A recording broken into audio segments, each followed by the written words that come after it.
আসেন দুলাভাই। সবকিছু কি ভুলে গেছো? আমি যে তোর পুরাতন কাস্টমার ছিলাম। দেখেন দুলাভাই, আগে যা ঘটেছে আমি সেসব এখন মনে করতে চাই না। তুই তো জিনিসটা খারাপ আছিলি না, এই কারণেই তো প্রায় প্রায় আমি তোর কাছে যাই।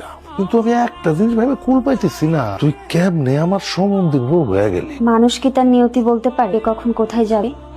সেটা উপরওয়ালাই একমাত্র ভালো জানেন। যাই হোক, এখন যে তোর গ্রাম থেকে বের করার ব্যবস্থা করতেছে, সেই খবর জানোস তো? সেটা তো জানি। আমি চাইলে কিন্তু তোর এই বাড়িতে রাখার একটা ব্যবস্থা করে দিতে, তবে আমার একটা শর্ত আছে। কি শর্ত দুলাভাই? আমি আপনার সব শর্ত মেনে নিতে রাজি আছি। শর্ত হইলো, তোর জামাই যখন বাড়িতে থাকবো না, বাইরে ছিল, তখন আমি তোর ঘরে আসবো, তোর লগে আমি একটু সময় কাটাবো। কি দুলাভাই, এমন একটা নোংরা প্রস্তাব আপনি আমাকে দিতে পারলেন? ওরে বাবা রে, এখন এটা নোংরা হয়ে গেছে। আমি যে তোর কাছে কত শতবার গেছি, তখন এটা নোংরা ছিল না। আপনি বারবার আমার অতীত নিয়ে টানাটানি করছেন কেন? অতীতে যা ঘটেছে আমি সব ভুলে গেছি। এত সহজে সবকিছু কি ভোলা যায় রে? তুই ভুলে যেতে পারো, কিন্তু আমি তো ভুলি নাই। এখন তুই চিন্তা করে দেখ, যদি তুই এই বাড়িতে থাকতে চাস, তাহলে আমারে তোর খুশি করে চলতে হবে, আর নাইলে এই বাড়িতে তোর কোনো জায়গা হলো না।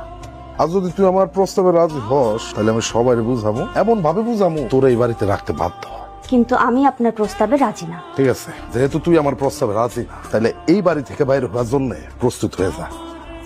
তবে বিষয়টা ভাবে দেখতে পারোস, তোর জন্য তো দুইটা নাগর সামলানো কঠিন কিছু না।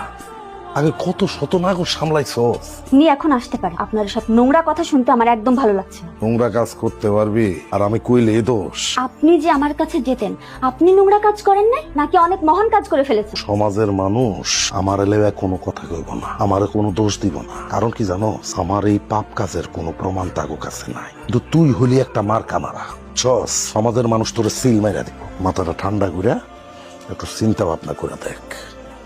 তুই যদি আমার প্রস্তাবে রাজি হয়ে থাকস, আমার কো, তোরে আমি এই বাড়িতে রাখার ব্যবস্থা করতেছি, আর কোনো কথা নাই। আমি আপনার এই কুপ্রস্তাবে কোনোভাবেই রাজি না। আর কথাটা শুনতে চাই না, মাথাটা ঠান্ডা করে ভাইবা দেখ, এই বাড়িতে থাকবি কি থাকবি।